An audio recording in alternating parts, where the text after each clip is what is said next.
네, 마켓나우 2부 시작합니다. 안녕하십니까, 이혜라입니다. 상반기 한국 증시를 주도했던 게 바로 외국인인데 외국인이 이번 달 들어서 이 셀코리아 모습이 나타나서 우려하는 분들이 참 많습니다. 특히나 대형주, 삼성전자라든지 LG 엔솔 많이 팔고 있기 때문에 이 외국인들의 향방이, 수급 향방이 어떻게 변화할지 촉각에 곤두서 있는 현 시점입니다. 오늘도 시황과 함께 종목 얘기, 그리고 가장 뜨거운 엔터주와 함께 또 SK 차태원 회장과 노조영 관장의 이 2심 결과가 어제 나왔잖아요. 이 얘기 오늘 해볼 겁니다. 오늘도 끝까지 저희 2부와 함께 해주시길 바랍니다. 자, 그럼 10시 구간 시장 상황 살펴보고 오겠습니다. 상승 탄력이 둔화했습니다. 코스피는 2,650선을 지나가고 있는데요. 1%대까지 장 초반에는 터치하기도 했었습니다. 상승권에서요. 현재는 2,649선, 3일 만에 상승 전환을 시도하고 있고 0.6% 오르면서 2,651선 지나가고 있습니다. 코스닥은 보시면 10시 조금 전에 하락 전환을 했다가 다시금 강보합권에 머물러 있는 모습입니다. 832선을 지나가고 있고요. 오늘 코스닥 어떻게 될지 한번 체크해 보셔야 되겠네요. 수급도 보도록 하겠습니다. 자, 외국인과 기관의 모습을 보시면 명확히 이 킹달러의 압박을 받고 있는 것인지 외국인 쪽에서 팔고 있습니다. 1,400억 원대 매도 우위로 집계가 되고 있고 기관 쪽에서 3,054억 원 순매수세 현재 구간 유지하고 있는 상태입니다. 코스닥도 보시면요. 크게 다르지는 않죠. 외국인 쪽에서 매도 물량 확 키워가고 있어요. 400억 원대 매도 우위 집계되고 있고 기관 쪽에서는 역시나 비슷한 모습으로 물량은 크지 않습니다. 150억 원 정도 사고 있는 현재 구간입니다. 자세한 종목 얘기는 2분 통해서 들어보도록 할게요. 네, 오늘 하이투자증권 이화진 과장님과 얘기 나눠봅니다. 과장님 안녕하세요. 네, 안녕하세요. 네, 한 주를 마무리하는 금요일장인데 오늘 흐름은 어떻게 보고 계세요? 오늘 시장에 반등하는 흐름이 나왔었는데 대표적으로 의류 섹터가 굉장히 강하죠. 이제 어제 새벽에 미국에 있는 의류 업체인 갭이 실적 발표가 나왔습니다. 생각보다 굉장히 큰 폭으로 상승 흐름이 나왔었고 EPS 같은 경우는 3배 이상 증가하는 폭이 나왔었는데 결국 이게 잘 나온 이유가 뭐냐면은 이게 작년에 미국 같은 경우는 재고 정책을 이제 실시를 했습니다. 그러면서 상반기까지 그 물량들을 재고를 해소하기 위한 정책을 썼기 때문에 하반기 때부터 이 물량들이 풀리기 시작을 하면서 결국에는 이번 갭 실적을 보더라도 그만큼 미국 쪽에 대한 우리 소비 자체가 큰 폭으로 좀 상승한 게 아니냐라는 흐름이 좀 기대를 보이고 있는데 실제적으로 지금 갭이 시간에서 20% 상승하는 흐름을 보이고 있습니다. 결국에는 이제 의류 소비가 회복이 된다. 대표적으로 우리나라는 이 북미양 쪽에 OEM 있는 업체들이 JS 코퍼레이션이나 한세실업이 있는데 물론 공장 자체가 베트남 쪽에 있기 때문에 이제 그런 인건비에 대한 고민이 많기는 하겠지만 최근에 이게 말레이시아나 좀 더 저렴한 국가로 인건비를 가는 흐름으로 나오고 있습니다. 결국 그런 측면에서 비용적인 면에 이제 그런 마진 자체가 이제 개선되는 측면이 있기 때문에 오늘 한세실업과 JS 코퍼레이션 그리고 화성 코퍼레이션 같은 대표적인 업체들이 지금 강한 상승 흐름이 나와줬었기 때문에 저는 이게 단기적인 이슈라기보다는 좀 실적의 좀 개선 부분에서 한번 좀 체크해 볼 필요가 있지 않을까 좀 생각을 하고 있습니다. 네, 특징 섹터로 의류 꼽아 주셨는데 관련해서 종목들도 살펴볼 게 있을까요? 네, JS 코퍼레이션 같은 경우는 이제 우리가 핸드백 업체였고 예전에 약치통상 의류 그 OEM 업체를 인수를 했습니다. 지금 오히려 이제 핸드백 OEM보다 의류 OEM 비중이 훨씬 더 이제 큰 상황이고 물론 핸드백은 이제 마이클 코스나 이쪽에 대한 매출 비중이 좀 굉장히 높고 의류 쪽은 DKNI랑 이제 갭의 북미 주요 고객사입니다. 그래서 오늘 좀 강한 상승 흐름이 나온 게 결국에는 갭이 실적이 잘 나왔다는 거는 그만큼 JS 코퍼레이션 자체의 물량들이 굉장히 좀 많이 나갔다고 좀 볼 수 있지 않을까라고 좀 생각을 하고 있기 때문에 아마 이것도 작년 하반기 때부터 북미 쪽 이제 OEM 비중이 워낙 이제 큰 업체다 보니까 아마 이 약신통상에 대한 영업이익이 굉장히 큰 폭으로 증가하지 않을까. 아마 이건 갭뿐만 아니라 DKNI도 마찬가지로 실적이 굉장히 크게 좀 나오지 않을까라고 생각을 하고 있습니다. 이건 핸드백도 마이클 코스나 미국의 유명한 10대, 20대들이 좋아하는 브랜드를 대부분 이제 JS 코퍼레이션이 보유하고 있기 때문에 그런 측면에서 오늘 좀 더 강한 상승 흐름이 나오지 않았나 좀 생각을 하고 있습니다. 이복에 또 특징적인 흐름 살펴볼 만한 기업이 있다면요? 네, 알테오젠입니다. 오늘 네, 변동성이 굉장히 크죠. 이게 어제 거래소에서 이제 IRJ가 있었고, 이제 향후에 기대감이 좀 더 클 수 있다고 좀 보이고 있는데, 아마 9월쯤에 머크 키트로다 임상 3상이 마무리가 될 것으로 보이고 있습니다. 아니면은 조기 임상이 종료가 될 수 있다라고 말씀을 하셨고, 그 이유는 그만큼 원래 12월이었는데 9월이 땡겨졌고, 9월에서 빨리 타월달 로 땡겨진다고 하게 되면은 사실 임상 실패에 대한 우려보다는 빨리 임상을 성공을 해서 판매까지 가려는 의도가 아닌가. 그렇게 되면은 향후에 한 2026년 초기에 알타년 같은 경우는 1.4조에 대한 마일스톤을 지급을 받게 됩니다. 그렇게 되면은 그런 긍정적인 모습 좀 갈 수 있다라고 생각을 하고 있고, 그리고 추가적으로 이제 ADC, SC 제휴 플랫폼 같은 경우도 최근에 이제 뭐 ADC 개발자들은 사실 비용적인 측면에서 무리가 있고, 오히려 ADC 출시를 하는 거나 출시를 앞둔 회사들 같은 경우가 훨씬 더 지금 가능성이 굉장히 좀 높다라고 말씀을 하셨기 때문에 뭐 다이치탄큐나 아니면은 여러 BMS나 다른 회사들 같은 경우가 오히려 접근 가능성이 굉장히 높다라고 보이고 있기 때문에 스케줄로 봤을 때 대략 한 3분기나 4분기쯤에 이 두 건에 대한 모멘텀이 충분히 나올 수 있다라고 보이고 있기 때문에 충분히 주가가 빠질 때마다 좀 접근하는 전략도 좀 유효하다 말씀드리겠습니다. 네, 오늘 JS 코퍼레이션과 함께 알테오젠 꼽아주셨습니다. 과장님 오늘 말씀 고맙습니다. 네, 감사합니다.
네, 오늘 오만한 인터뷰는 현대차증권 김현용 연구위원과 함께하겠습니다. 안녕하세요. 네, 안녕하십니까? 네, 처음 출연해 주시는데요. 네. 어떤 기업들 보고 계시죠?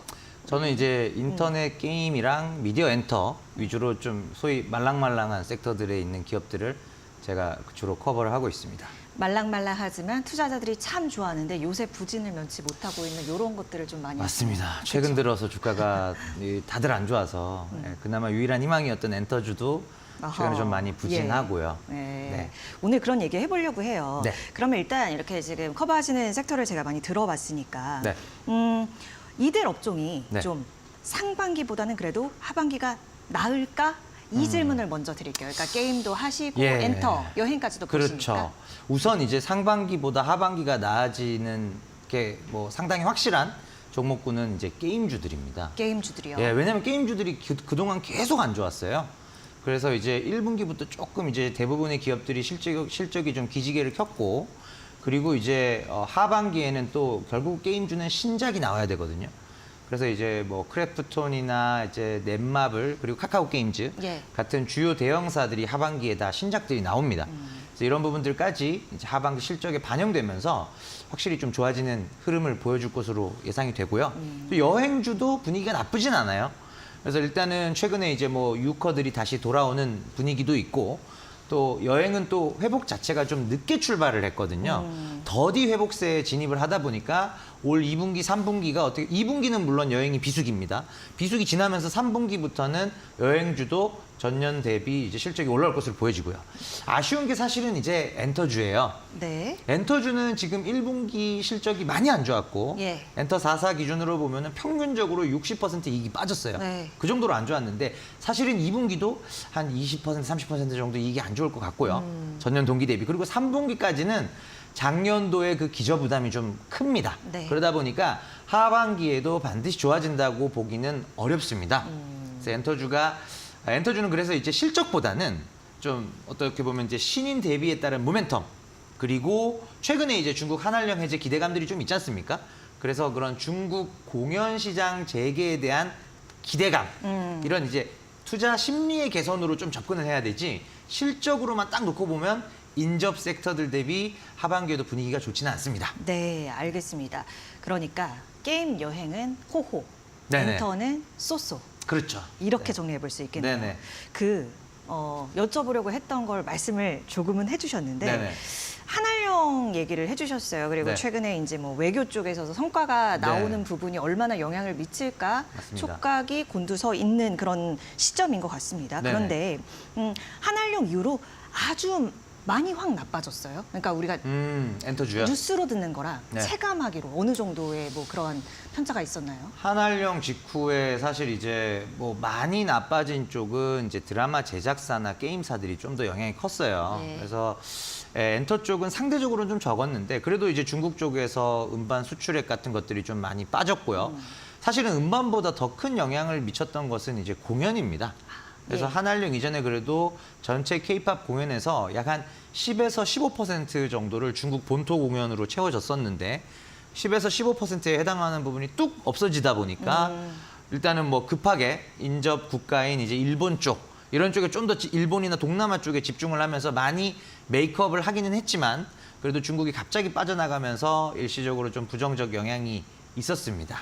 잘 아시겠지만 사실 이게 음반보다 공연 쪽에 타격이 컸다 이렇게 말씀을 네. 하시는 게 공연을 가면요. 네. 티켓 판매도 티켓 판매인데 광고 붙는 거 하면 맞습니다.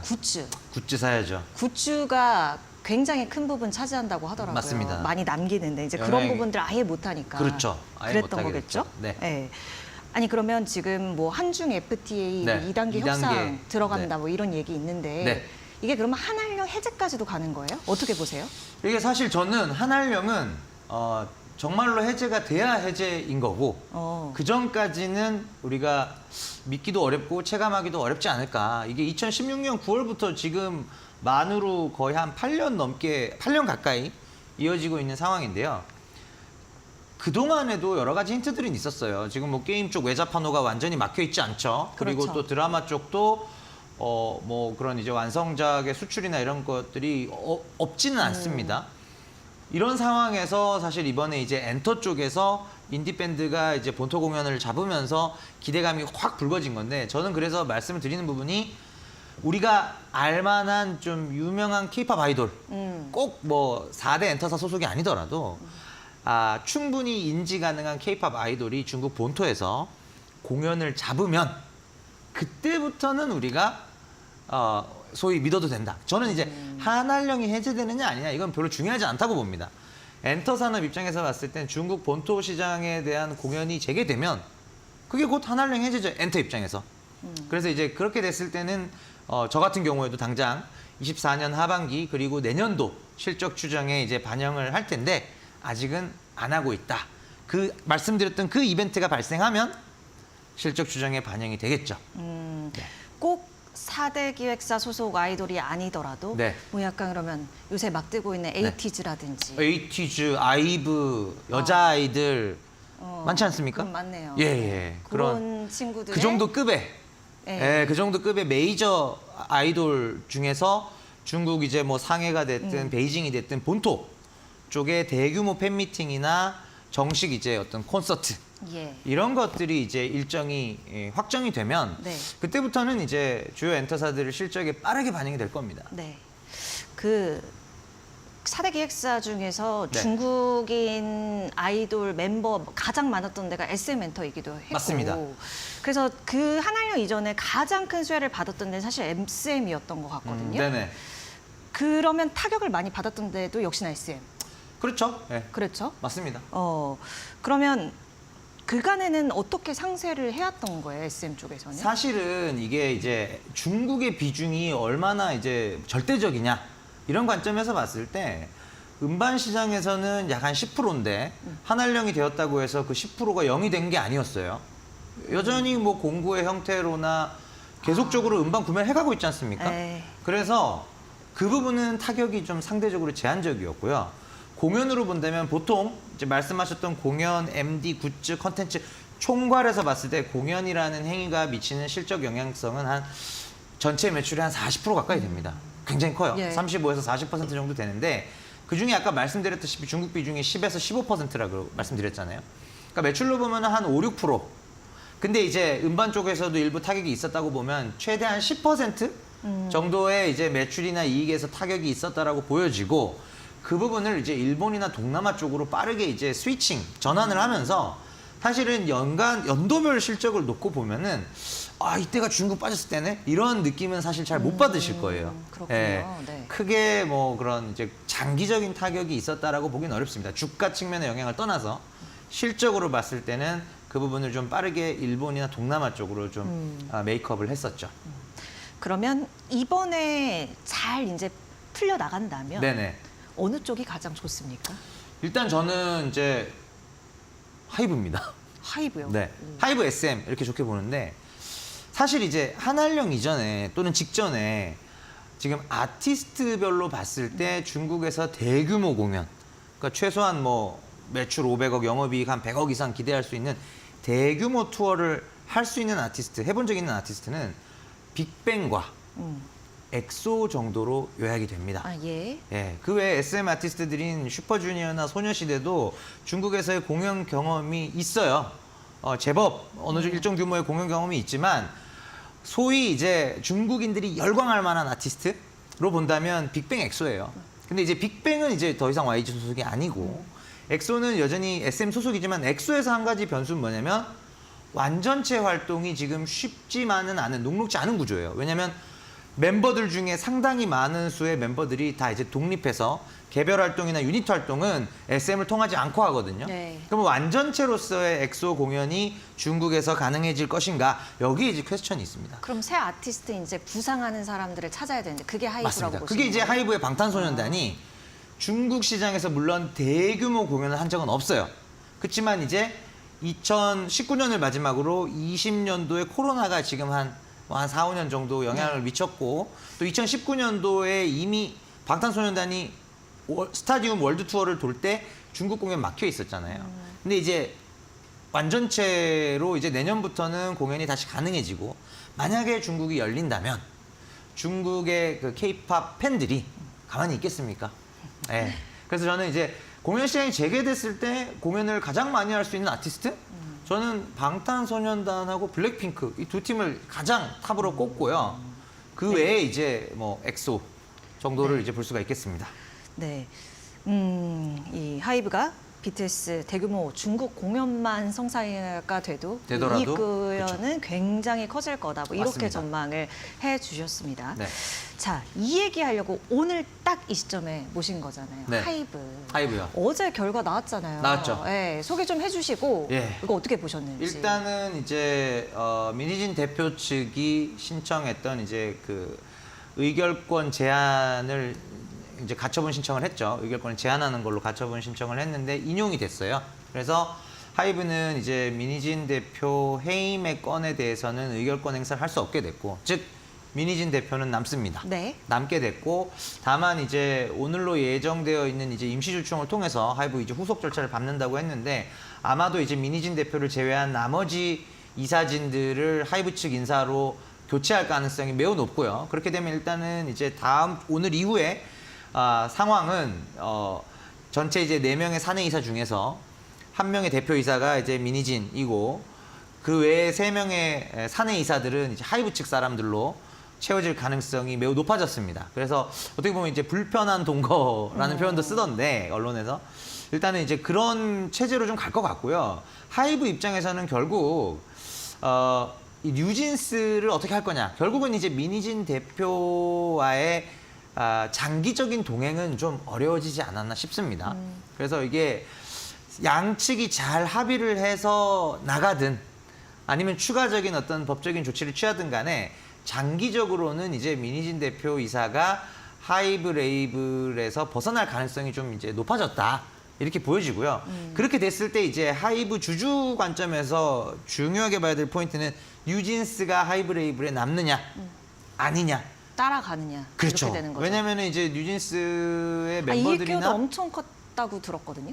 엄청까지는 아닙니다. 엄청은 아니에요. 예, 작년 어느 정도? 이제 엄청 커질 그 그런 잠재력이 좀- 있는데, 네네. 근데 사실 이제 작년 기준으로는 영업이익이 한 10% 네. 정도여서 작지도 크지도 않은 비중인데요. 이게 이제 올해 내년에 이제 내년이 월드 투어거든요. 예. 뉴진스가. 그래서 이제 내년에 폭발력 있게 한 20% 이상 이익을 차지할 거다. 매우 중요한 아티스트다. 이렇게 봤는데 사실 그래서 이번 컴백 성적이 굉장히 중요했어요. 근데 이번 컴백 성적이 직전 대비 사실은 좀 많이 아쉬운 수준이에요. 네, 그래서 일단은 초동 판매량, 우리가 음반 같은 경우 초동 판매량 많이 얘기를 하시는데 초동 판매량이 48% 감소했습니다. 반토막이라고 하죠, 보통. 그렇게 됐고, 음원 쪽에서 사실 이제 미국 음원 시장이나 뭐 글로벌 스포티파이 지표나 이런 쪽에서 뉴진스가 4세대 걸그룹 중에서 제일 좋은 지표들을 보여줬었거든요. 근데 직전 슈퍼샤이 음원에 비해서 이번 이제 그 하우스 위트 같은 경우에 좀 많이 빠졌어요.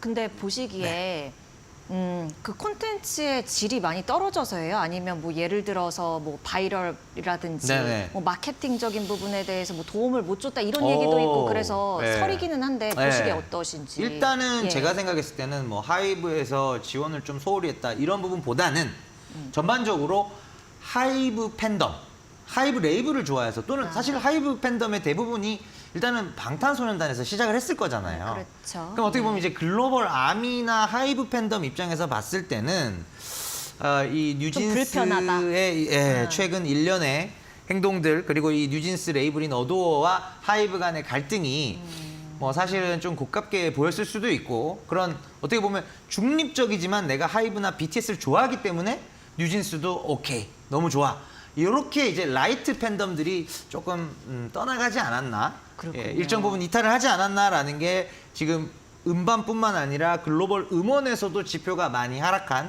이유로 지금 해석되고 있습니다. 우리 위원님 말씀 좀 정리를 해주시면 이 네. 불편한 동거가 당분간은 계속이 되겠지만 네네. 언젠가는 뭐 잘 합의가 되든 네네, 조금 합의가 더 되든. 불편하게 나가는 네네네. 뭐 이런 수순으로 가게 될 것이다. 저는 그렇게 보고 있습니다. 예상을 해주시는 건데 네. 그렇다면 하이브가 어쨌든 이만큼 몸집을 키우는데 굉장히 큰 도움이 됐던 이 멀티레이블 네네. 체제에 대해서도 이 전략을 하이브도 다시 한번 고심을 하는 단계로 가겠다. 이렇게 볼 것 같은데 어떻게 보십니까? 이게 일단은 굳건할지. 저는 그렇게 보진 않습니다. 그래요. 멀티 레이블 체제 자체는 매우 바람직하다라고 보고 있고 왜냐면은 보통 이제 소위 엔터 레이블에서 수장이 모든 걸 결정하는 아티스트 그 기획사들 같은 경우에는 색깔이 다른 소위 결이 다른 아티스트들이 많이 나올 수가 없어요. 이런 이제 영업과 관련된 의사결정이 각각 다 독립되어 있기 때문에 투바투, BTS 외에도 세븐틴, 투어스도 나오고 또 같은 걸그룹 안에서도 르세라핌과 뉴진스가 다르고 아일리시 또 다르고 색깔이 또, 다 다르죠. 예, 엔하이픈을 또 영입하면서 또 이제 각자의 영역에서 사실 하이브가 시장 점유율 40%를 차지할 수 있는 이유가 저는 바로 멀티 레이블 체제에 있다고 보거든요. 그래서 이 체제 자체는 고수할 것 같아요. 다만 이번 어두어 사태에서 이제 하이브가 뼈저리게 느꼈을 겁니다. 최소한 지배구조 측면에서의 안전장치는 한 번 더 확인할 필요가 있겠다. 내부 정비를. 내부 정비죠. 그래서 사실은 이제 세븐틴이 소속된 플레디스도 독립 레이블이고요. 예. 대부분 다 계열사 따로 돼 있어요. 보이넥스트 도어에 있는 코지엔터도 독립된 법인입니다. 예. 다 독립된 법인이고 지분율이 보통은 적게는 70%, 많게는 85%. 충분한 지분율을 갖고 있다고 생각을 했었는데도 이런 일이 발생한 거잖아요. 그래서 이제 지분율 외에 다른 장치들도 한 번 더 점검을 할 필요가 있는 것이지 멀티 레이블 자체를 포기하는 것은 아니다. 오히려 장기적으로 그거는 도움이 안 될 것 같습니다. 이타카 잘 산 거 맞나요? 이따가요.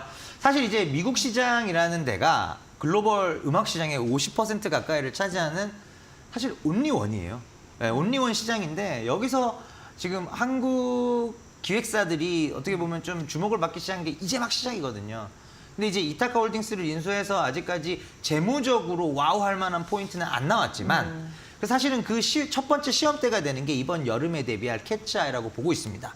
그래서 미국인 현지화 걸그룹을 데뷔를 시켜서 네. 이게 결국은 이제 현지 기획사망, 현지 네트워크 또는 현지 작곡가 풀 이런 것들을 얼마나 잘 활용해서 미국 시장에 녹아드는지에 대한 시험대가 될 것 같아요. 그래서 이타카 홀딩스나 QC 미디어 홀딩스처럼 이제 두 개의 미국 레이블을 인수를 했는데 이게 이제 효과를 발현할 수 있느냐, 화학적으로 녹아들 수 있느냐, 물리적 M&A뿐만 아니라 그 첫 번째 시험대가 여름에 데뷔할 캣츠아이 쪽을 이제 보고 있습니다. 하이브 주가 전망 어떻게 보셨죠? 지금? 저는 사실 이제 제가 서두에 말씀 주셨지만 섹터가 좀 다양하다 보니까 사실 엔터주 지금 좋게 안 봅니다. 네, 네. 아직 살 때가 아니다라고 아하, 말씀드리고 있고요.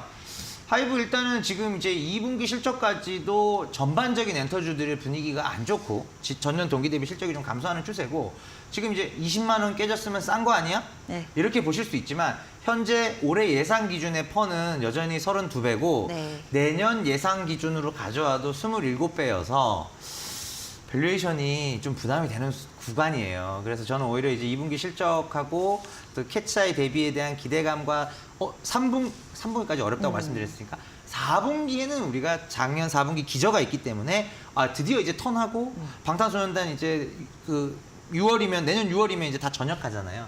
그럼 대규모 월드 투어 떠날 거거든요. 그 기대감으로 이제 그때쯤 한 뭐 날씨 좀 쌀쌀해질 때 7월, 8월, 9월 지나서 예, 그쯤에 좀 엔터주를 다시 보자. 네, 예, 그렇게 알겠습니다. 말씀을 드리고 있습니다. 아직은 좀 기다려보자. 네.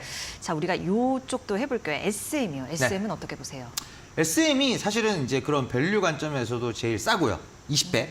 20배 약간 깨지기도 했지만 그리고 일단은 이제 모든 아티스트들이 굉장히 활발하게 지금 소위 입에 단내나게 돌리고 있는 데가 바로 SM입니다. 그래서 활동 지표의 성장률이나 방어력, 지금 업황은 안 좋은데 방어하는 역량이 지금 SM이 제일 좋아요.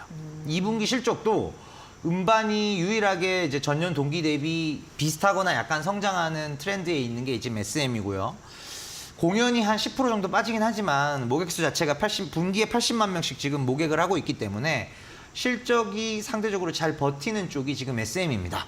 그래서 엔터주 4사 중에서 제 의견과 다르게 난 그래도 엔터주가 희망이라고 보고 있고 엔터주 좋다. 이 정도 빠졌으면 무조건 들어가야 된다라고 보신다면 SM 쪽이 그래도 트레이딩 관점에서는 피킹하기에 뭐 사실은 유일하게 좋은 그런 상태라고 보고 있습니다. 네, 큰 기획사 중에 밸류 측면에서나 아티스트 활동 측면에서나 네. 그나마 SM이 네. 낫다라고 제일 말씀해 좋습니다. 주신 거고 네, 맞습니다. JYP는 어떻습니까? JYP가 사실은 전 조금 보수적으로 봐요. 그래서 이제 작년 11월부터 저는 이제 엔터코를 낮추면서 JYP YG를 중립으로 바꿨었거든요.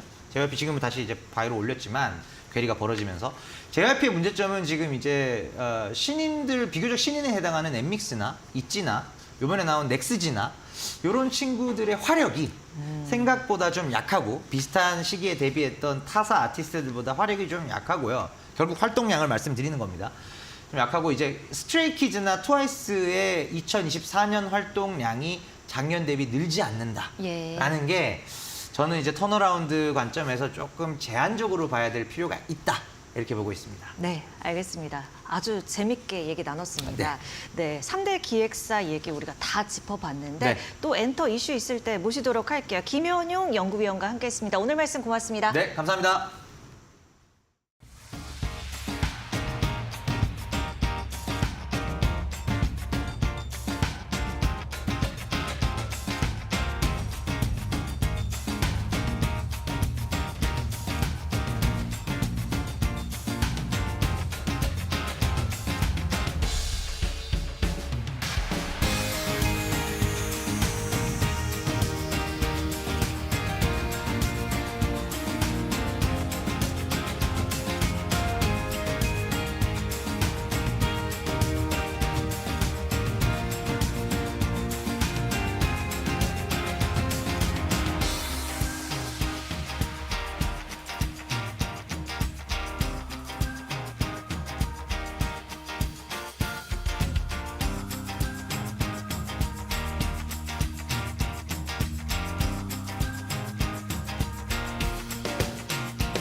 쉽게 들을 수 없는 얘기, 편집국장의 시선 들어볼 수 있는 얘기입니다. 시간입니다. 이정훈 국장과 함께하도록 할게요. 안녕하세요. 안녕하세요. 네, 오늘 이거 딱 궁금했는데 이 얘기로 네. 해주신다고요. 예. 세기의 이혼.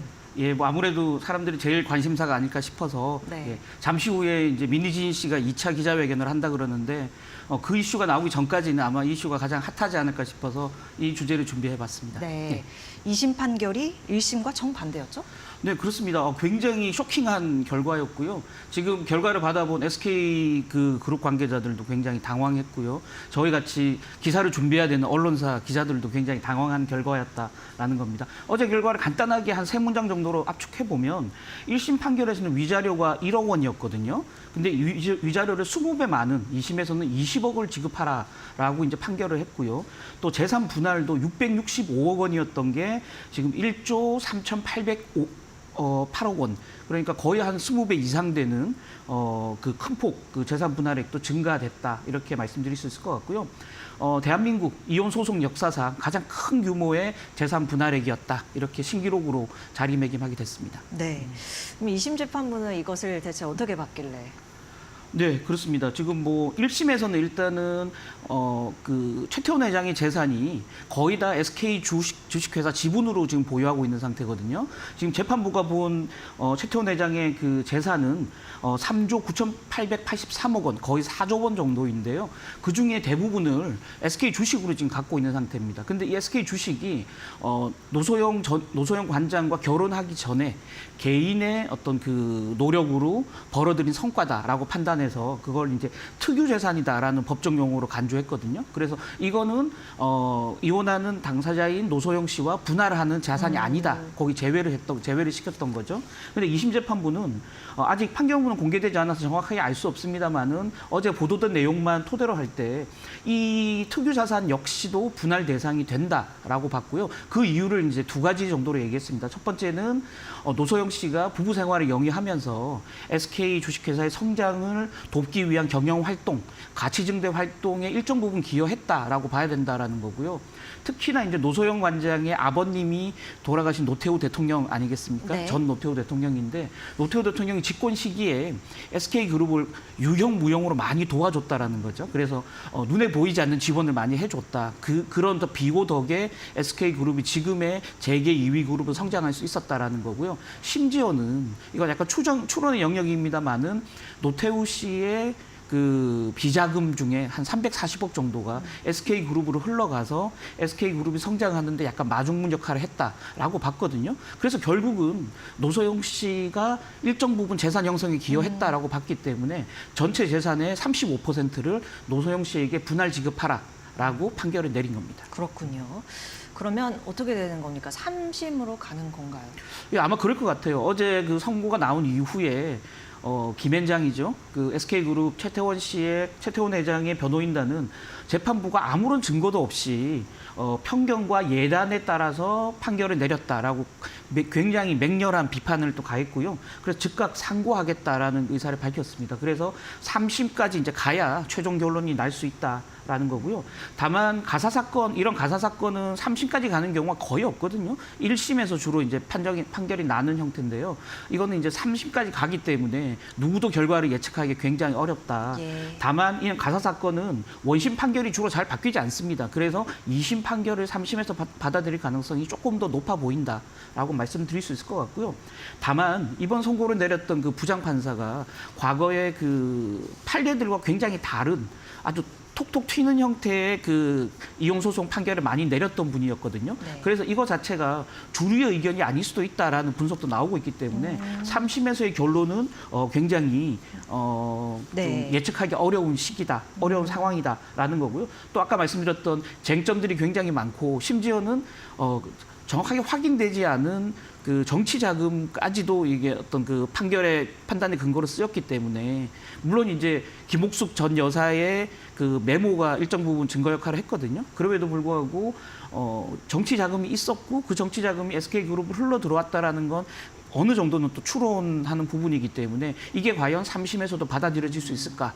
약간의 퀘스천 마크도 있다. 이렇게 말씀드려야 될 것 같습니다. 네. 투자자한테 중요한 거는 역시나 이 주식시장에 미칠 영향일 텐데 어떻게 보십니까, 국장께서? 네, 뭐 전체적인 SK그룹 관련 주식에 영향을 미친다 이렇게 말씀드리기는 좀 어려울 것 같은데 상황에 따라서는 그룹주 전체에도 영향이 있을 수도 있다라는 거죠. 예, 그렇게 본다면 어제 그 2심 항소심 판결이 나온 이후에 SK 주식회사의 주가 움직임이 굉장히 큰 변동성을 보였다라는 게 약간의 힌트는 될 수 있을 것 같은데요.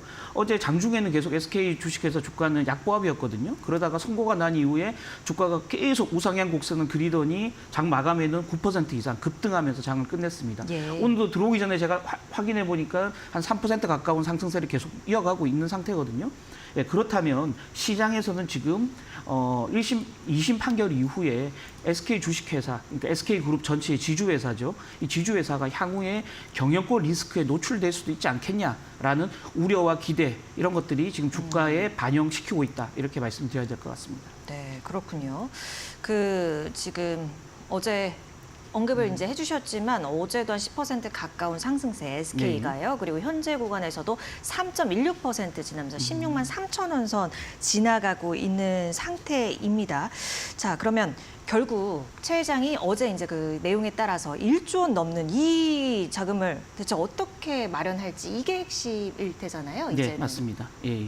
아까 말씀드렸던 대로 대부분의 재산을 SK 주식회사 주식으로 갖고 있기 때문에 SK 주식회사 지분을 판다면 지금 최태원 회장의 지분율이 17.73%거든요. 그럼 지분율이 현격하게 낮아질 수도 있는 겁니다. 그렇게 본다면 SK 주식회사의 향후 어떤 경영권에 영향을 미칠 수 있는 큰 요인인데요. 다만 아까도 말씀드렸지만 SK그룹 전체가 과거 2004년도인가요? 소버린이라는 헤지펀드의 그 공격을 받고 난 이후에 예. 주식회사 SK를 중심으로 지주사로 해서 다른 사업 자회사들을 이렇게 거느리는 형태의 지주사 체계로 바꿔온 상태이기 때문에 지주사의 정점에 지주 체계의 정점에 서 있는 SK 주식회사 주식을 함부로 내다 팔 가능성 거의 없다 이렇게 보는 게 맞을 것 같아요. 네. 그래서 다만 그럼에도 불구하고 SK 주식회사 지분을 안 팔면 아무리 뭐 대기업 총수라 하더라도 한꺼번에 1조 원 되는 자금을 1조 원 이상 되는 자금을 끌어모으기는 굉장히 어려울 거 아니겠습니까? 그럼 다른 형태의 방안들을 찾겠죠. 그럼 그 방안들을 생각해 보면 일단 첫 번째는 최 회장이 개인적으로 갖고 있는 현금, 부동산 이것들을 총동원해 보겠죠. 예. 거기다가 모자란 돈을 어떻게든 충당하려고 하겠죠. 그래서 첫 번째 가능성은 SK그룹의 경영권에 영향을 주지 않는 주변부에 있는 비상장 주식이나 아니면 상장 주식이어도 경영권에 전혀 영향이 없는 주식을 팔 가능성이 굉장히 높다라는 거고요. 거기 그러니까 첫 번째 후보로 거론되는 게 SK 실트론입니다. SK 실트론 주식을 지금 29.4% 가지고 있거든요. 지금 현재 장외 시세까지 감안하면 지분 가치가 한 최대 7천억 정도 된다고 해요. 예. 그래서 개인적으로 가지고 있는 자산들하고 SK 실트론 지분 매각한 돈을 합치면 어느 정도는 좀 메울 수 있지 않겠냐라는 거고요. 모자란 부분이 있다면 SK 주식회사 지분을 담보로 해서 대출을 받을 수 있겠죠. 예, 주식을 팔지 않으면서 대출을 받는 건데 주식회사 SK는 굉장히 우량 자산이기 때문에 최대한 70%까지 대출을 받을 수 있다고 하거든요. 그래서 2조 원 정도의 가치를 지금 주식 가치를 들고 있기 때문에 2조 원의 70%면 한 1조 4천억 정도는 대출을 받을 수 있기 때문에 자금은 충분히 마련할 수 있지 않을까. 다만 이제 대출을 이제 받게 되면 이자 부담이나 여러 가지 부담이 있을 수 있고요. 또 만약에 상환하지 못할 경우에 생길 수 있는 경영권 리스크들도 있기 때문에 여러 가지 조합들을 생각하고 있을 겁니다. 네. 그러면 SK 주식은 지금 경영권 분쟁 뭐 이런 가능성에 좀 베팅을 할 만한지. 네. 그렇습니다. 지금 이틀 내내 주가가 오르고 있기 때문에 예. 아마 많은 분들이 좀 관심을 가지고 지켜보실 겁니다. 다만 아까도 말씀드렸지만 3심으로 갈 가능성이 굉장히 높기 때문에 3심으로 간다면 최장 한 2년에서 3년 정도 더 시간이 소요되기 때문에 네. 최종 결론까지 아직 많은 시간이 남아 있다. 그래서 섣부른 베팅은 굉장히 위험할 수도 있다. 이렇게 봐야 될 것 같고요. 다만 그럼에도 불구하고 아까 말씀드렸지만 최태원 회장이 SK 주식회사 지분을 팔 가능성이 거의 없다라는 게 이제 기정사실로 받아들인다면 결국은 나중에 이게 SK 주식회사가 경영권 분쟁이 약간 휩쓸리거나 할 경우에는 오히려 최태원 회장은 주식을 더 살 수도 있는 거거든요. 그렇게 본다면 SK 주식회사는 이번 이혼 소송 과정에서 뭐 득을 봤으면 맞지 손해 볼 건 별로 없다라는 겁니다. 개인적인 생각은요. 거기다가 SK 주식회사의 그 차트를 주가 차트를 보시면 그동안 투자했던 자회사들의 실적이 안 좋으면서 주가는 굉장히 많이 빠져 있는 상태입니다. 주가는 굉장히 저평가되어 있다라고 증권사들은 보고 있는데요. 그렇게 본다면 향후에 SK하이닉스를 중심으로 해서 사업이 일정 부분 정상화되고 정상화되는 자회사들이 다시 배당 수입을 SK 주식회사로 넘겨주고 그렇다면 SK 주식회사는 향후에 주주이익 환원도 늘어날 가능성이 있다. 정상화될 가능성이 네. 있다라고 본다면 SK 주식회사의 주가는 좀 우호적으로 보는 게 좋지 않을까라는 생각을 갖고 있습니다. 네. 작년 기준으로 SK가 재계 2위죠? 예, 그렇습니다. 예. 어쨌든 국가 경제에도 아주 지대한 역할을 미치는 곳인데 예, 예. 영향이 있을까요? 뭐 이번 사안으로 인해서 우리가 생각해볼 그런 시나리오들. 예, 아까도 말씀드렸지만 일단 지금 SK 주식회사를 둘러싼 여러 얘기를 저희가 좀 나눴지만 대부분이 다 3심 선고가 내려지지 않은 상태에서 약간의 네. 시나리오를 저희가 그리고 있는 겁니다. 그렇기 때문에 SK 하이닉스를 비롯한 SK 그룹 전체 관련주들에 어떤 영향이 있을까, 국가 경제에 어떤 영향이 있을까, 이거 역시도 이제 가상의 어떤 시나리오의 영역입니다. 지금으로서는 사실은 거의 뭐 영향이 없다 이렇게 보는 게 맞을 것 같아요. 아까도 말씀드렸지만 SK 주식회사 지분을 최태원 회장께서 팔지 않으신다면 SK 그룹의 어떤 거버넌스에 미칠 영향은 거의 없다. 뭐 이렇게 봐야 될 것 같고요. 다만 재판에 좀 신경 쓰고 자금 마련에 신경 쓰다 보면 미래의 어떤 성장 투자에 조금 등한시할 수 있지 않겠냐라는 우려감도 일정 부분 있긴 있거든요. 그럼에도 불구하고 SK하이닉스는 지금 AI 트렌드에 올라타서 HBM을 중심으로 해서 굉장히 어떤 좋은 사업 성과를 내고 있고요. 회사의 펀더멘탈도 양호한 상태이기 때문에 SK하이닉스를 중심으로 한 SK그룹 전체에 미치는 영향 굉장히 적다라고 봐야 될 것 같고요. 특히나 이제 최태원 회장께서 대한상의 회장까지 맡으시면서 여러 가지 일들에 많이 이제 국가 엑스포 유치라든지 많은 일들을 하셨다 보니까 SK그룹 경영을 약간 소방수로서 최창원 SK수펙스 추구 협의회장을 지금 이제 내세운 상태거든요. 그분께서 지금 매달 지금 그 전략회의를 열면서 고강도 쇄신 방안을 마련하고 있습니다. 그래서 제약 바이오 같은 사업들을 일정 부분 좀 정리를 하거나 또 수소 관련된 사업을 재정비하는 예. 여러 가지 방안들을 지금 밑그림을 그리고 있는 상태입니다. 네. 그렇다면 경영상의 어떤 공백도 거의 없다라고 봐야 될 것 같고요. SK그룹 전체적으로도 큰 동요 없이 무난하게 흘러갈 가능성이 굉장히 높다 이렇게 보고 싶습니다. 네. 오늘 SK 얘기 전반적으로 해봤는데 현재도 3%대 상승세 유지하고 있는 상태입니다. 국장 저희가 한 4분, 5분 정도 우리한테 여유가 있어서 네네. 요새 이 국장의 시선을 들어볼 수 있는 시간이 흔치가 않아요. 그래서 네. 가장 관심 있는 부분에 대해서 제가 좀 막 질문을 드려도 돼요? 네. 네. 어떤 부분 가장 좀 제가 주의 가지고 깊게- 있는 관심이요? 네, 네. 저는 사실은 22대 국회가 어제 이제 개원했지 않습니까? 예. 22대 국회 향후 어떤 그 입법 흐름, 그에 따른 또 용산과의 어떤 갈등 양상, 그에 따른 그 우리 민생 경제 챙기기라든지 현 정부가 추진하고 있는 여러 정책들이 어떻게 자리 잡을 것인가가 굉장히 관심이고요. 그 중에 하나가 아까도 지난 방송 때도 말씀드렸지만 금투세 폐지가 어떻게 될 것인가의 이슈들. 그 다음에는 또 기업 밸류업 프로그램들이 제대로 입법으로 자리 잡을 수 있을 것인가. 그 다음에는 이재명 대표가 밀어붙이고 있는 25만 원 민생회복지원금이 어떤 형태로 자리매김할 것인가. 그에 따른 우리나라의 재정에 미치는 영향은 어떨 것인가 등등에 대한 고민이 지금 제가 하고 있는 가장 큰 고민들이다. 이렇게 말씀드리고 싶습니다. 밸류업은 뭐 나온 이제 속속 공시하겠다라고 하는 업체들도 예, 생기고 있는데 어떻게 보세요? 잘 될 것 같으세요? 빨리 탄력 받을까요? 그러니까 좀 조바심을 갖고 본다면 예. 당장의 단기적 성과는 별로 없을 것이라고 보는데요. 다행스러운 건 지금 우리 현 정부가 심지어는 뭐 여러 가지 그 제도 개선을 약속할 정도로 굉장히 중장기적인 프레임에서 이 이슈를 보고 있다라는 겁니다. 그래서 이게 한 해에 반짝하고 뭐 표심을 좀 사고 국민 표심을 얻고 이 프로그램을 접어버릴 생각이 아니고 굉장히 중장기적인 프로젝트로 이 과제를 추진하고 있다라는 점이 그나마 다행스러운 일이다라는 거죠. 일본 같은 경우 기업 밸류업 프로그램을 성공시켰지만 그 과정에서 굉장히 긴 장기 프로젝트로 이걸 정부가 추진했기 때문에 사실은 성공할 수 있었던 거거든요. 네. 일본도 한 해 만에 뚝딱 뭐 주가가 반등하고 이런 흐름은 없었습니다. 근데 우리 정부가 이 기업 밸류업 프로그램을 굉장히 중장기 과제로 보고 있다라는 점이 그나마 다행스러운 일이고요. 결국은 국민의 어떤 그 우리 기업이 제 가치를 받는 그런 어떤 자산으로 거듭나고 그에 투자한 우리 투자자들이 자산을 증식할 수 있는 그런 어떤 큰 대의로 본다면 거야도 충분히 입법에 협조할 수 있지 않을까라는 기대를 가져봅니다. 네, 고맙습니다. 매주 참 금요일 이 시간 참 좋습니다. 오늘도 이정훈 국장과 함께 얘기 나눠봤습니다. 국장 오늘 말씀 고맙습니다.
앞서 우리가 살펴본 게 이 재판 결과로 결국 SK 그리고 SK가 한국 경제에 미칠 영향을 살펴봤는데 저는 오늘 이 얘기해 보려고요.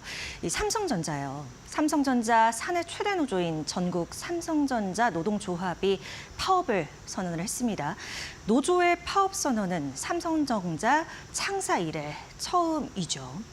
이 사측과 직원 대표 간 협의체 노사협의회는 올 초 임금 5.1% 인상에 합의를 했습니다. 그런데 노조, 이보다 높은 임금 인상과 유급휴가 일을 추가를 요구하면서 쟁의에 결국 돌입한 거죠. 지난해 삼성전자 직원의 평균 임금 1억 2천만 원입니다. 성과급 못 받아서 불만 가질 수 있습니다. 다만 작년 반도체 부문에서만 15조 원 적자를 기록했고 반도체 수장을 최근 전격 교체하는 등 비상경영에 돌입한 상황에서 이들의 쟁의가 얼마나 공감을 얻을 수 있을지는 모르겠습니다. 파업은 노동자의 권리입니다. 그러나 그 권리 행사가 다른 이들의 지지를 받기 힘든 상황이라면 신중히 고민해야 합니다. 삼성전자는 한국 경제의 기둥입니다. 그 기둥을 삼성전자 노조가 흔드는 일은 없었으면 합니다. 앵커나우였습니다. 10시 48분 지나가고 있습니다. 한 주를 마무리하는 금요일장입니다. 오늘도 이 상승권에서 유지는 하고 있지만 우리 시장 힘들어 보입니다. 하지만 오후장까지 저희 이데일리 TV가 그 전략 챙겨드릴게요. 저는 다음 주 월요일 이 시간에 인사드리겠습니다. 함께해 주신 여러분 고맙습니다.